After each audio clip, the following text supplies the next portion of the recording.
Hello and welcome to this week's episode of the Popcorn Wind Down. I'm Eddie. And I'm Tammy. Thank you for joining us this week as we send a special shout out to this week's sponsor, Door Jams. Running late? Need to get somewhere in a hurry? Or do you just want to get away? Then check out Paula's Portals, a quick and sometimes trippy way of traveling from place to place. Paula's Portals, opening doors to destinations both new and old since the beginning of time.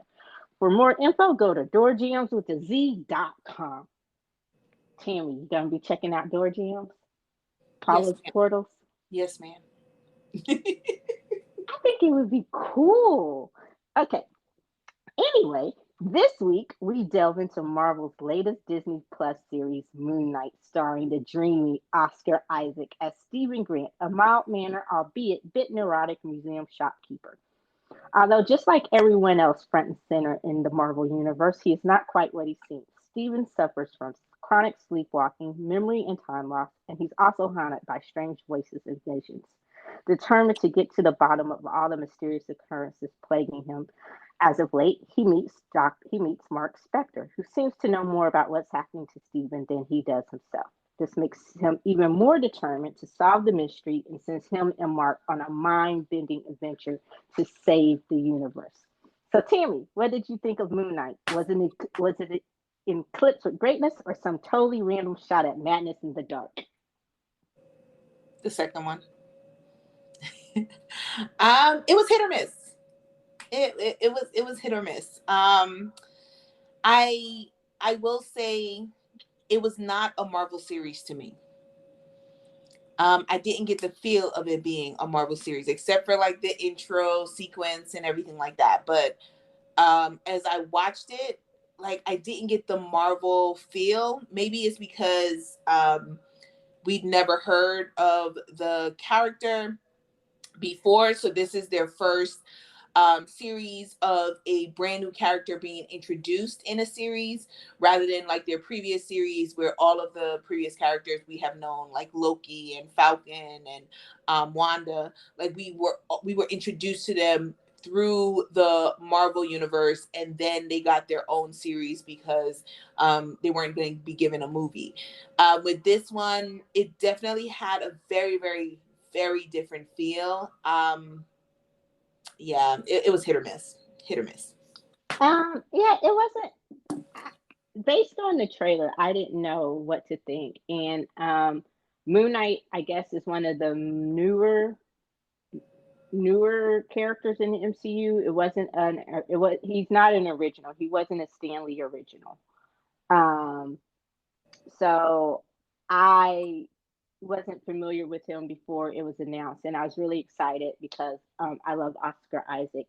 Plus, it also added some more diversity into the MCU. This is the first, I think, Hispanic superhero, so we get another person of color added into this. So I was excited to see that, but I really had no idea about Moon Knight, and I wasn't too familiar with the backstory or the history of the character.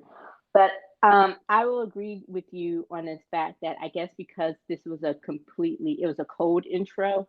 Like you said, we had never been introduced to Moon Knight through a movie or some other series. This is like the first really truly standalone Marvel series that we get.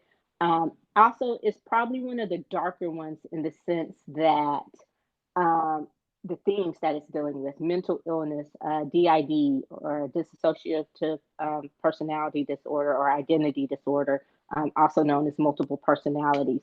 So, some of the themes were in dealing with mental illness, having that play so front and center, and that being a part of who this main character is. It did take on a different feel. So at times you did not necessarily think that you were watching a Marvel series, which um, I guess you could say, like you said, it was hit and miss. Maybe it was a blessing and a curse. Um, but I will say that once I got into it, I did enjoy it more than I thought I initially would. Um, and I don't know if that's just because of the aforementioned Oscar Isaac. Let me just say that I loved him in this role, and he did a wonderful job playing both um, Stephen Grant and Marc Specter. So I'm already putting it out into the universe that he needs some awards mentions, some Emmy mentions or something. A nomination. I don't know necessarily if he would win, but he deserves that recognition. He did a phenomenal job of playing those two roles. So I thought he was amazing as the lead. What about you? Did you like the casting? No. Um, I am not a fan of Oscar Isaac. And not to say that I don't like him. I just like I wasn't like, oh my God, like this is amazing kind of thing, knowing him. Like I didn't watch it for him. I know who he is. I know, I've watched other things that he's been in. But yeah, I'm not like a diehard fan of Oscar Isaac. Another thing is, you said it was like he's Hispanic, right? Yeah, British, Hispanic, But he Latino. but he played a Jewish character.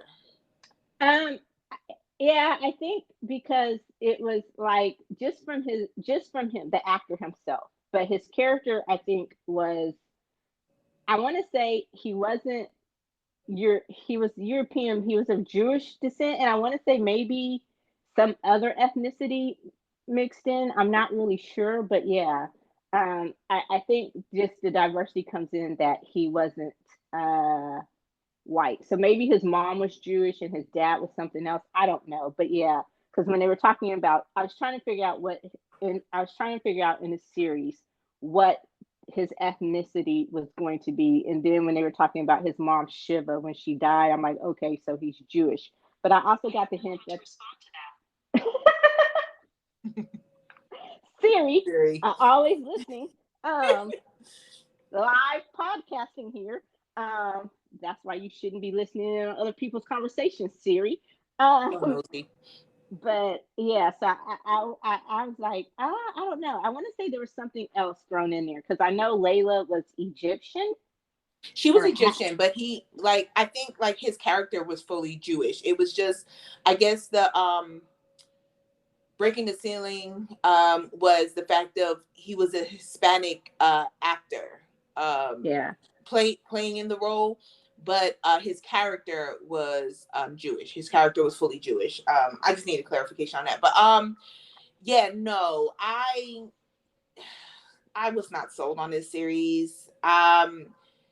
It was it just I went into this expecting a Marvel series and it just was not to me. So it took me forever to get through the first episode. Forever. I want to say like maybe 2 weeks to get through the first episode. And then finally, like I was like, okay, I gotta actually watch this because we about to review it. So I finished watching it and it just it was too much. Like it didn't hold my interest throughout it. I am gonna say an unpopular opinion and say that I don't know if the awards should be knocking at his door.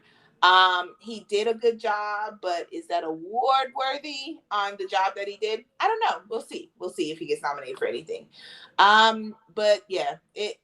I'll be honest. If we weren't reviewing this, I would never would have finished this series.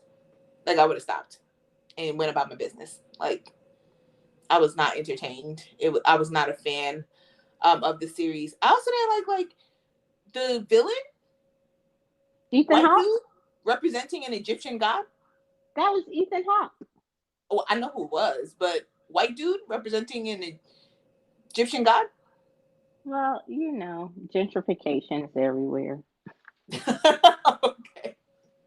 Well, I think also because I think, and I kind of understood that because of his, they seem to pick avatars, what they call the gods, the Egyptian gods, their human forms, their major gods. Um, they seem to pick them ad hoc or randomly, willy nilly, because there were some other um, white people, people who were not necessarily Egyptian or who were not minorities thrown in here as well. But I think it was because I think how he found out about it was he was once conscious avatar. And so I think that gave him more insight. And once he and Khonshu, because it never really clarified what happened. And I think that was one of the weaknesses to me. I think it would have been a little bit more compelling, like if we knew,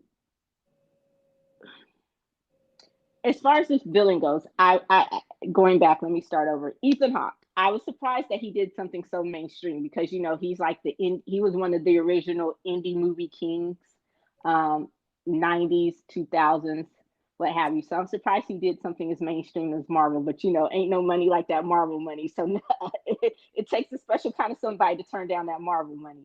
But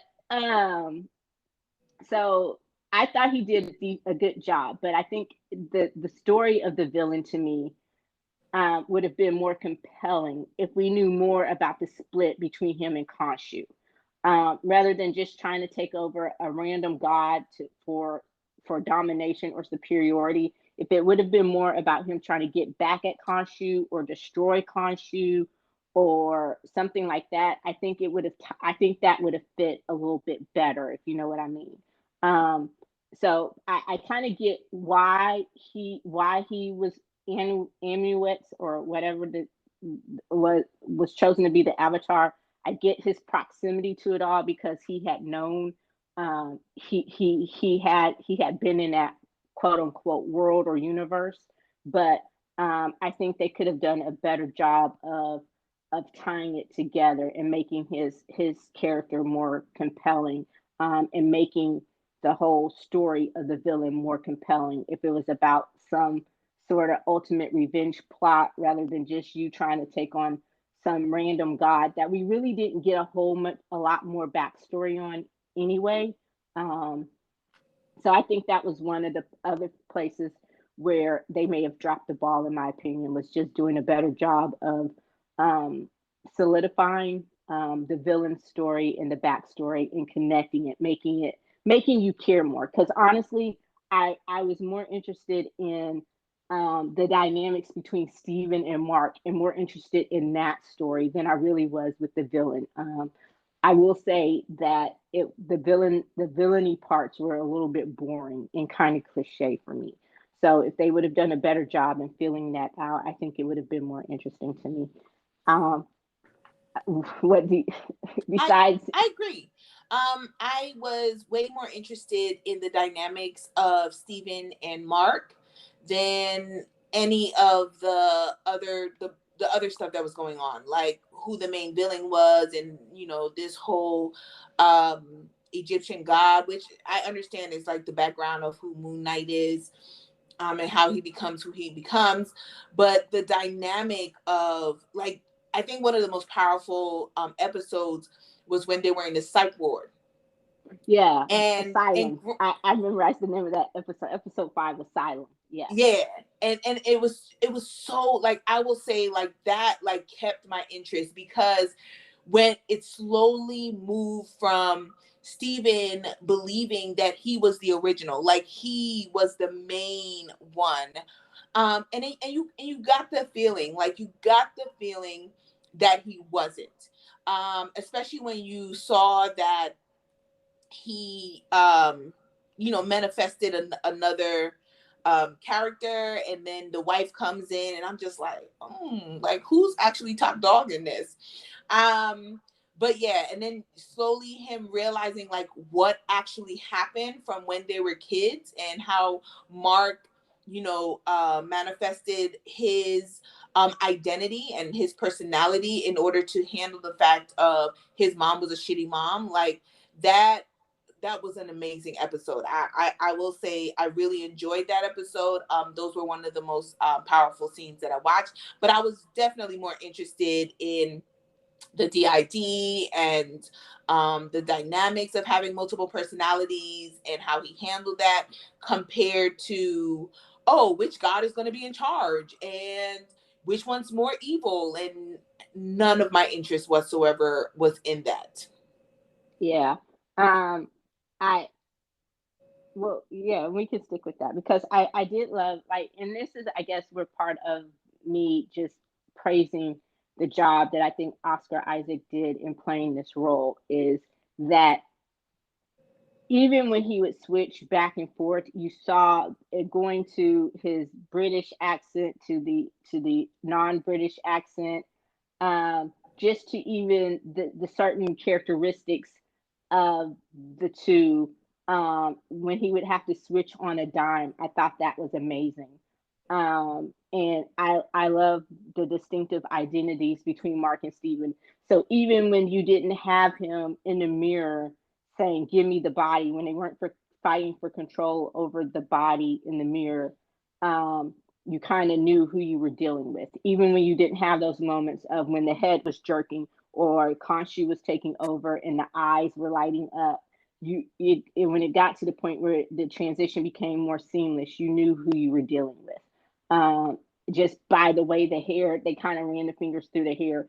Even one of the great things was the Moon Knight suit was different for each one. Um, when the first time Steven summoned the suit as himself, and he's like, summoning the suit, and he came down the ground. I'm like, what the fuck are you wearing? It was just like, you really summoned a white 3-piece suit, and then I was like, oh my gosh, me and my BTS moment and my love of V. I'm like, that is so V. That is something V would pull out. But just a random thing. But I did like the distinctive personalities, and I loved when Steven actually started to come into his own and accept that, okay, this is part of who I am. So because at first it was like he thought he could handle it, but he was in way over his head. And then at the end, when even in his own version of the Moon Knight suit, he started to kick ass a little bit. I was like, okay, yeah. So I like that. What did you think about Layla? I liked Layla.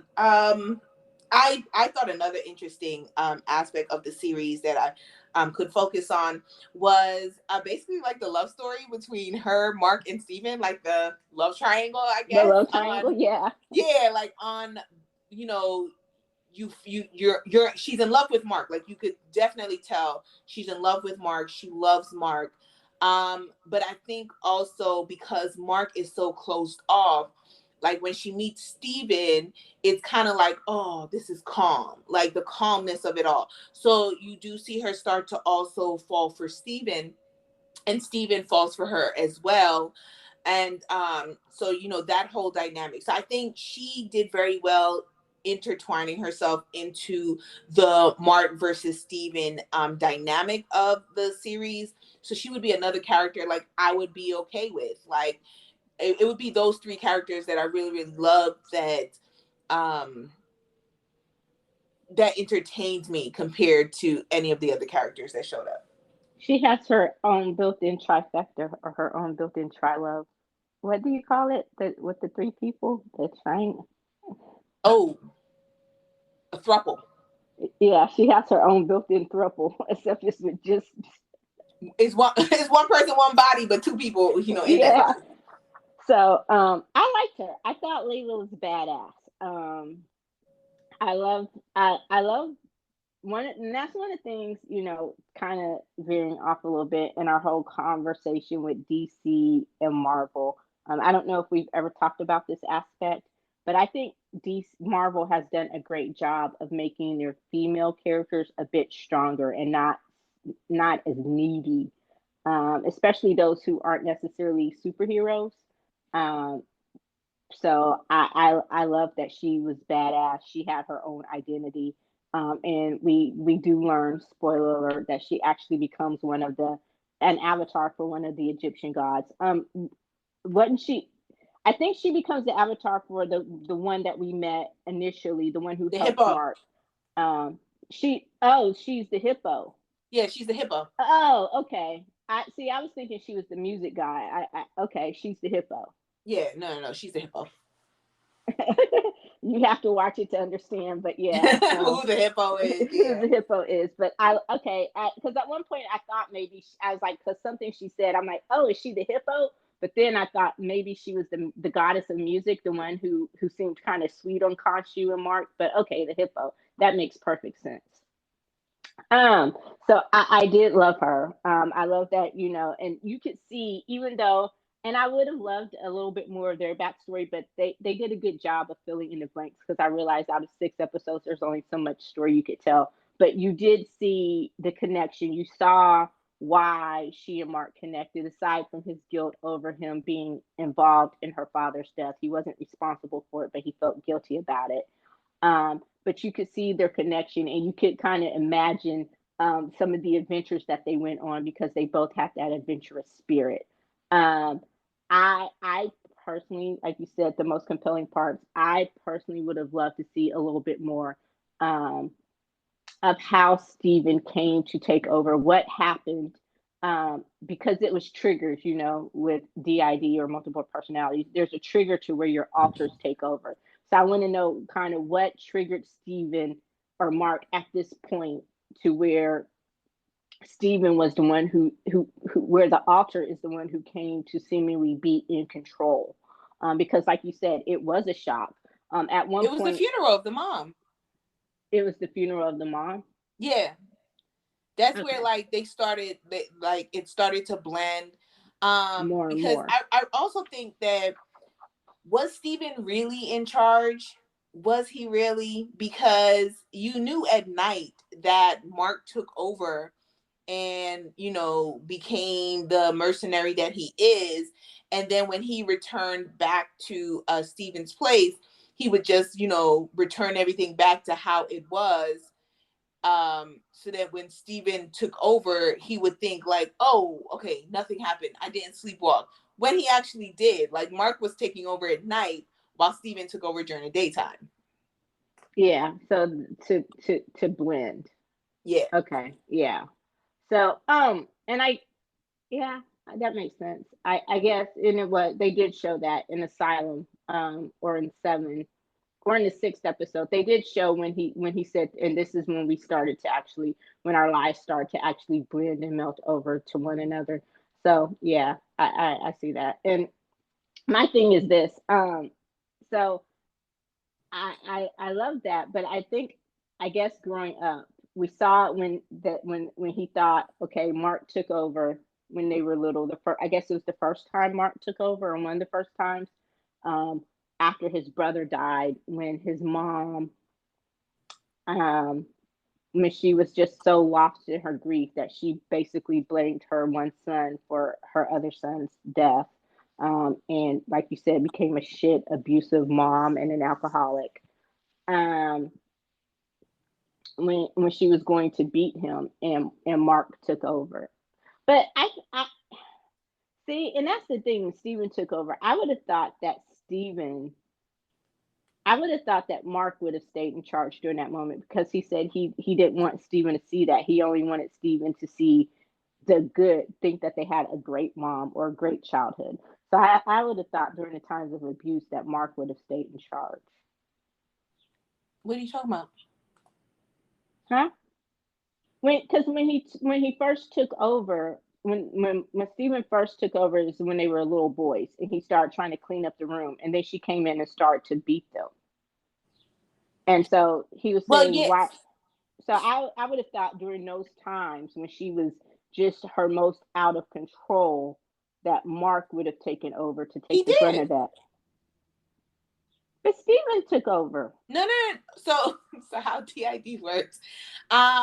So a lot of times it's stress, but it's also trauma, right? And so the personality who usually is the one who handles it the best, protects the other personalities. They're very, very protective of each other when they're Yeah. aware of each other. So that's what So I'm saying, is I thought during that time, and I guess no, so maybe. he switched. So how that would work is he did switch to be Steven and started to clean up the room, right? As his Right. mom was banging, to like be like, okay, I gotta clean up the room, and didn't notice. But I, based on like when I've seen like other characters who have had that um um You think Mark came multiple, back when she started beating them? I'm sorry. I said, so you think? I mean, I understand how Yeah, it works. That's what I'm so he saying. shifts You think? back You because think? if you notice, Stephen never had a negative mindset of his mother. So if he never had a negative mindset of his mother, he never remembered that his mother used to beat the crap out of him, which means that Mark probably took those beatings. Okay, so Mark took back over. Yeah, that's what I'm saying. So Mark would shift back when the beating started, so to protect the personality of Steven. That's why Steven continuously talked to the mom, and he was very connected and loved his mother and everything like with that. The voicemail. Yeah, with the voicemails and everything like that, thinking he was really talking to her. And that's ultimately because Mark kept all the negative from him. So that means Mark took those beatings and all that negative stuff. Steven only saw the good of the mom. He probably only saw the few good times of the mom, and then made a whole idea in his head of how great their mom was when she wasn't. I was about to say, so that means he didn't come out much after that. He probably didn't come out much because it didn't seem like there was any after her one son died, which is basically when Steven came around, unless he'd been around before and they just didn't mention it. And I guess that's what I'm getting at. There's some of those holes that could have been filled.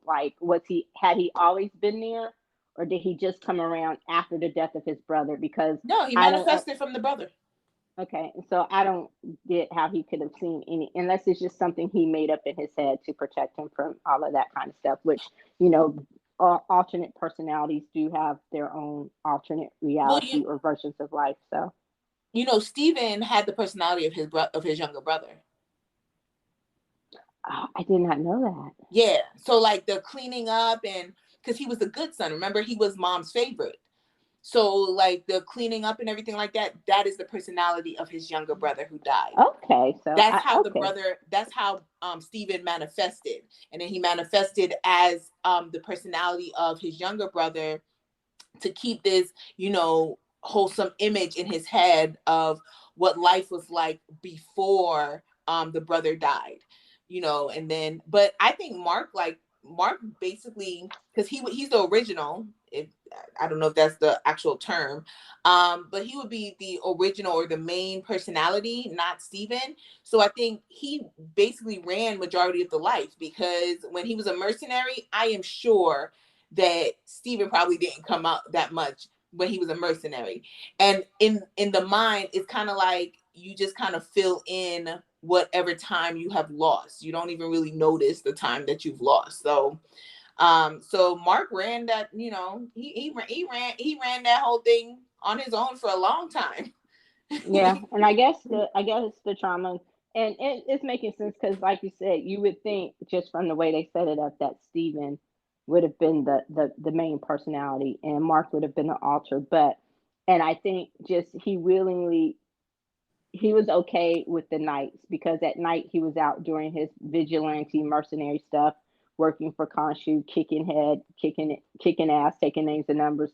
And then the day he didn't have when the mind would tend to be more idle and mundane, he didn't have to deal with the mundane.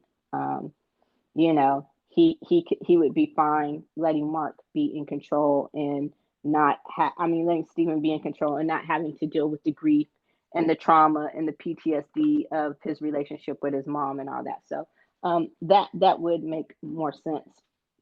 And as to how he so willingly gave up control. But then I guess Steven, because it had been so long and Steven was so used to the days that he just kind of thought of it as sleepwalking, Steven starts to fight back and resist the giving up of the control, which, it was really interesting. Like I said, I really enjoyed that aspect of it. And from that aspect, it was so much different than any other Marvel series. And I agree with you. I loved episode 5. It was my favorite, Asylum, because you did get a lot of blanks filled in. You did get the spoiler that, hey, Steven wasn't the main character. And I did like the way. Did you like the way that they merged? Yes.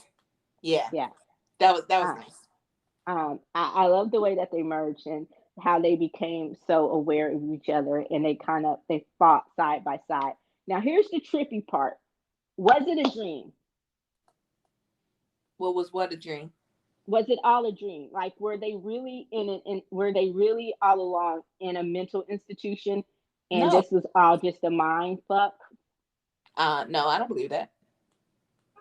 So so at the end when Khonshu when because he learns that he has a choice, and that was the other thing. Khonshu was an ass to me.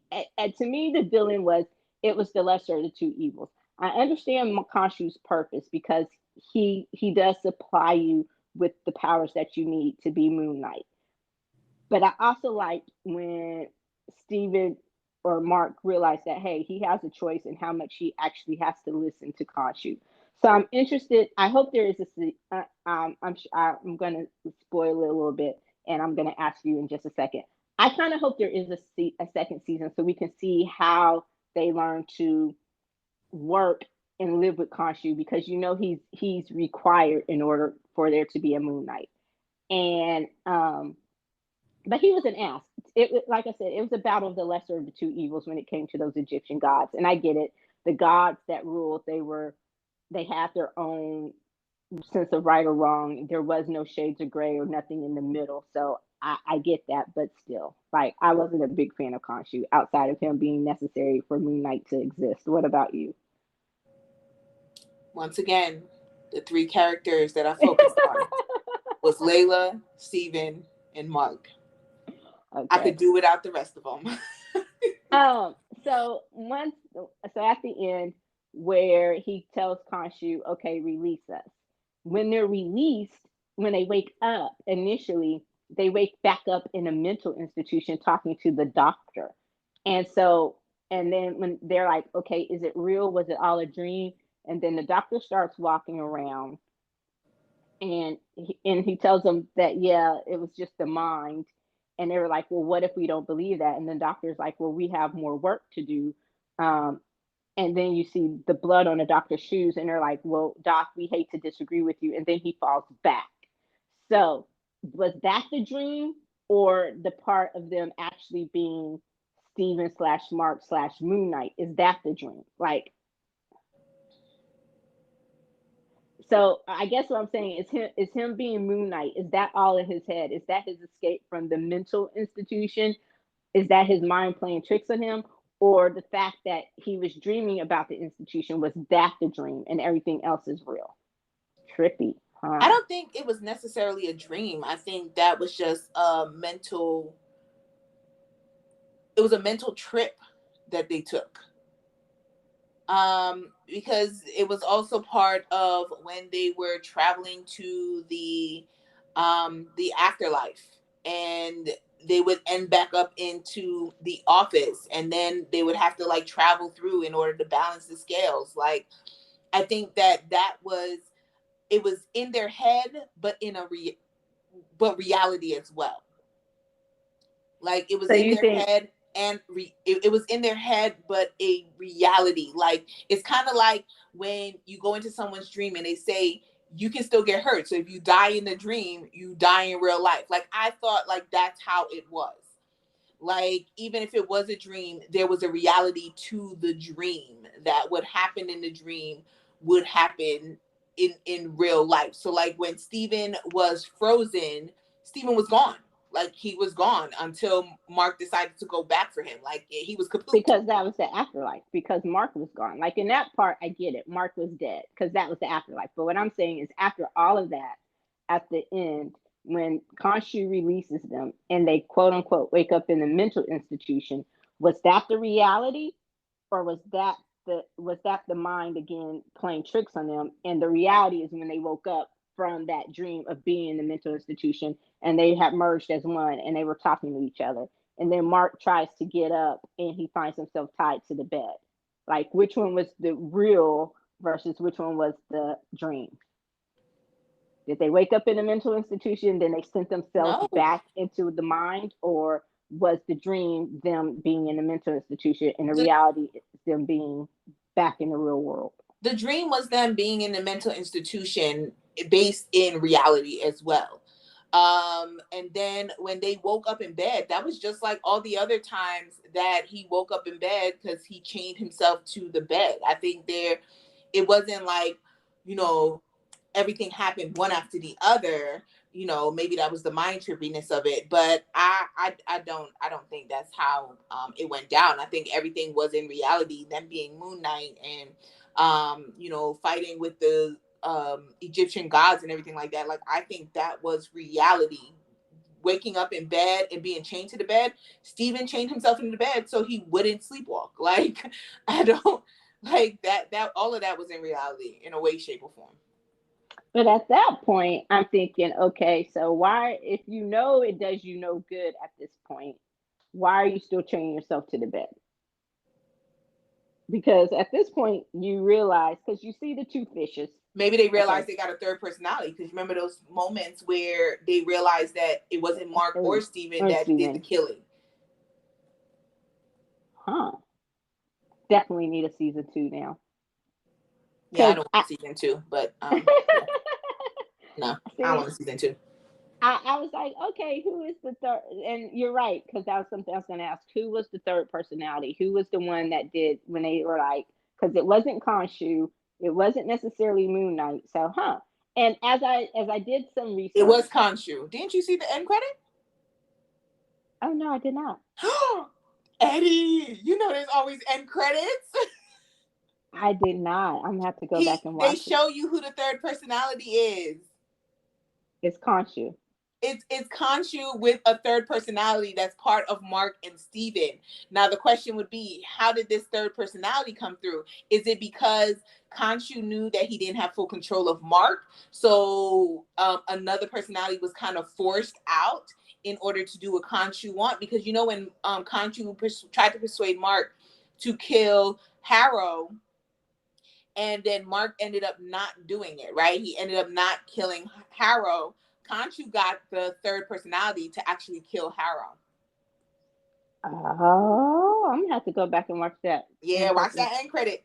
That brings about the explanation. By the time it was over, I will admit I was really sleepy when I watched it, and so I was I'm sorry. No, I was sleepy. I was sleepy because like by the time we got to the second or third episode, I was vested. Because that was one of the things I was going to say. It was a slow burn, but it had, and I guess because of what it was dealing with, I appreciate that it had more action interspersed in it than some of the other series in the beginning. So I would, I'm going to go out on a limb and just assume that I enjoyed it probably a little bit more than you did. Yes. Okay. So one question, and I guess. So I'm assuming that from the Disney plus Marvel series so far, Loki,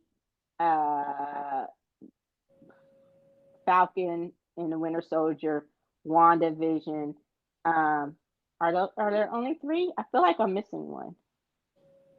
I take it this would be at the bottom of your list. Oh, definitely. Okay. Is it worse than Eternals? Eternals is a movie.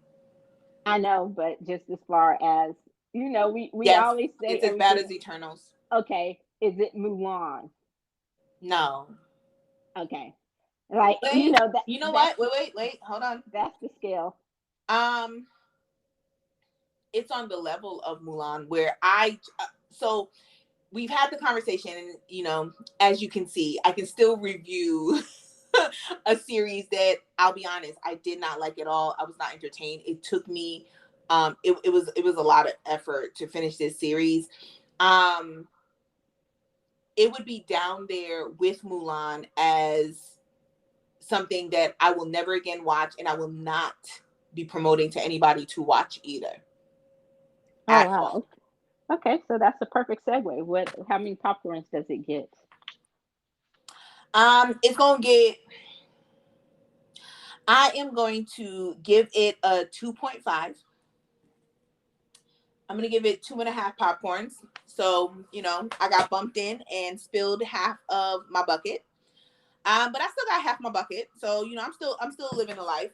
And I will say, just kind of like with Doctor Strange, which we talked about last week. So we had, double feature for Marvel, where Wanda saved that movie for me.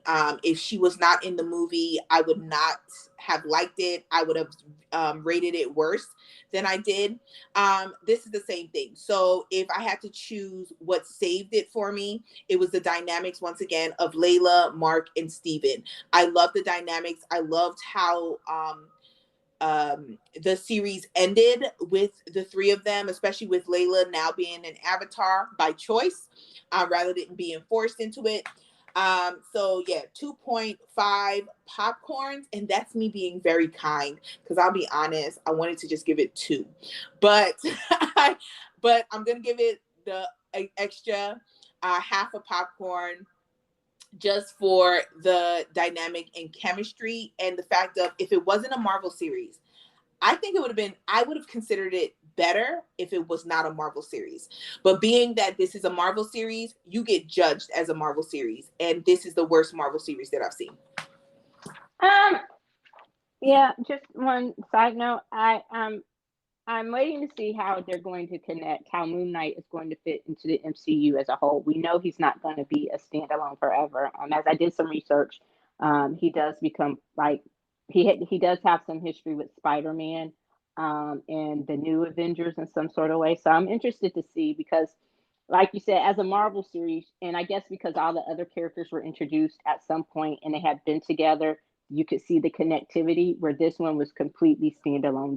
I didn't catch, and I'm bad at catching some of the Easter eggs, so I admit I would probably have to go dig a little bit deeper to see if there was a connective thread between this and other parts of the MCU. But I didn't see any right off the bat, so I'm interested to see where he's going to fit into the MCU as a whole. But I was excited. Like you said, it was different, and I'm okay with that. And I enjoyed it a little bit more than you did. Obviously, I am looking forward to a second season, just to answer some of those questions and to find out more about this third personality. So I ended up giving it a 3.5. You know, hopefully we'll have a more compelling villain, and they will do a better job of making that villain more compelling. I'm interested to see the threads and how they kind of, excuse me, contain Khonshu, as well as continue to be Moon Knight. So those are some of the things that I find more intriguing about the series. And we'll see what happens. You got anything to add to that? I don't recommend it. Oh, I would. I would recommend it to hardcore fans. I don't think this is. I don't think this would be in. This is not a series I would recommend to someone starting off, or to a novice or a casual observer of the MCU. Um, this is definitely a series that would be for hardcore, for the more hardcore fans, or people who are more involved in the MCU, I think. Um, all right, so that does it for this week's episode of the Popcorn Wind Down. Please be sure to listen, like, follow, and comment on Apple Podcasts, Google Podcasts, Spotify Podcasts, and now also available on Amazon/Audible. You can also keep up to date on the latest entertainment pop culture news, as well as other amazing kernels of pop culture goodness at the new and improved Popcorn Wind Down, getting better every day, getting ready to get that back up full steam ahead and running with more drops of the daily wind down, so forth and so on. That's it. That's the plug. Still no sound effect. Pop, pop, poppity, pop, pop, pop, pop. There it goes. That's your sound effect. It kind of died off because you only had 2.5 popcorns, but I need a professional sound effect. We're trying to be professionals here. This is not a mom and pop thing anymore. Anyway, thank you as always, and be sure to join us next week when we discuss. I'm excited about this one, the Lincoln Lawyer series. Oh my God, it's so good, y'all. Okay, so I have not watched it yet, but we will see if I agree. And I think that kind of makes up for this week. So I am really looking forward to it now, because it's very rare that she will go ahead and give us that spoiler tidbit. So tune in next week to see what we both think about the Lincoln Lawyer. And until then, I'm Eddie. And I'm Tammy. Bye. Peace.